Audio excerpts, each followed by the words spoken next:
पाक ईरान जो gas pipeline है उस पर हमने पाकिस्तानी दफ्तर खारजा का मौक़िफ़ भी आपके सामने रखा, हुकूमत का भी सामने रखा, और आज की जो लेटेस्ट स्टेटमेंट है अमरीकी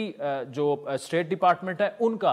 अब आप हमें ये बताइए कि क्या पाकिस्तान की मजबूरी है, चूंकि हमारे पास एनर्जी बिल्कुल ही हम ड्रेन्ड आउट हो चुके हैं पाकिस्तान में, वो हमारी मजबूरी है, तो ये मामला किस तरफ जा सकता है? क्योंकि अमेरिका इस पर यह भी कह चुका है कि हम पाकिस्तान को अल्टरनेटिव ऑप्शंस के लिए पाकिस्तान के साथ काम करने के लिए तैयार हैं, क्लीन एनर्जी के लिए, लेकिन वो ऑब्वियसली सिर्फ बातें ही हो सकती हैं। जी सर।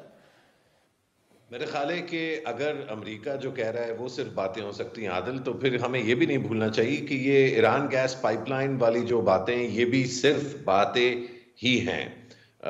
आखिरी दफ़ा जब ये बुखार जो है ये ज़्यादा तेज़ हुआ था, क्योंकि बीमारी तो बहुत पुरानी है कि ईरान गैस पाइपलाइन हो जाए, काजा 1000 हो जाए, टैपी पाइपलाइन हो जाए, जनूबी एशिया और सेंट्रल एशिया के ममालिक के दरमियान कनेक्टिविटी जो है वो हो जाए, इकोनॉमिक डिप्लोमेसी हो जाए। ये आई एम सॉरी, मतलब हंसना नहीं चाहिए, क्योंकि इस मुल्क की तकदीर और इसका जो मुस्तकबिल है उससे ये सारे प्रोजेक्ट्स जुड़े हुए हैं, प्रोजेक्ट्स में खराबी नहीं है। लेकिन जब एक गैर मुनज़्ज़म जो सिस्टम है वो बार बार वही बातें दोहराता रहे, तो वो अंग्रेजी में कहते हैं the boy who cried wolf, कि पाकिस्तान ने ये इतनी दफ़ा ये चीज़ छेड़ी है और किसी भी दफ़ा किसी भी टॉपिक पर इस चीज़ को उसकी उरूज तक, उसकी हदूद तक उसको लेके नहीं गई, बल्कि बातें करती है एक हुकूमत अपने पहले शुरू में आके ये सारी आप सुन चुके हैं पिछले 10 दिन में, आपने इकोनॉमिक डिप्लोमेसी भी सुना 3-4 वज़रा से, ख़ास तौर पे वज़ीर ख़ारजा से, आपने इकोनॉमिक कनेक्टिविटी का वज़ीर आज़म से, दीगर वज़रा से सुना, अब ये ईरान गैस पाइपलाइन एक स्पेसिफिक, इसके बारे में अब क्यों बात हो रही है? मेरा ख्याल है इसके बारे में इसलिए बात हो रही है कि डोनाल्ड लू ने इसके बारे में बात की थी, क्योंकि वरना तो ये बिल्कुल एक क्लोज जो है चैप्टर था। तो जिस मुल्क में पूरा नेशनल डिस्कोर्स जो है वो इतना रिएक्टिव हो और पॉलिसी साज, पॉलिसी मेकिंग इदारे जो हैं वो भी बजाते खुद इतने रिएक्टिव हों कि हम ईरान गैस पाइपलाइन को अपनी एनर्जी सिक्योरिटी से नहीं हमने जोड़ा हुआ, ना हमने अपनी इकोनॉमिक पॉलिसी से जोड़ा हुआ है, ना हमने अपनी स्ट्रेटेजिक पॉलिसी से, जो हमारी जियोपॉलिटिक्स का जो हमारा उस पर जो ख्यालात हैं वो जो भी हैं वो हमें नहीं पता वो क्या होंगे, आज क्या है कल क्या है, क्योंकि कभी जो है हम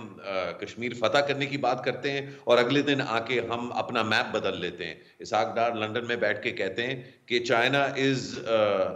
sort of a neighbour, kind of a neighbour, यानी कि इन अ वे अ नेबर। तो ये इस तरह की बातें जो मुल्क करता हो उसको संजीदगी से बाकी ममालिक नहीं लिया करते। अमेरिका को अच्छी तरह पता है कि इस बात पे कुछ नहीं होने वाला। अगर सैंक्शंस वेवर चाहिए होती तो उसके लिए बहुत ही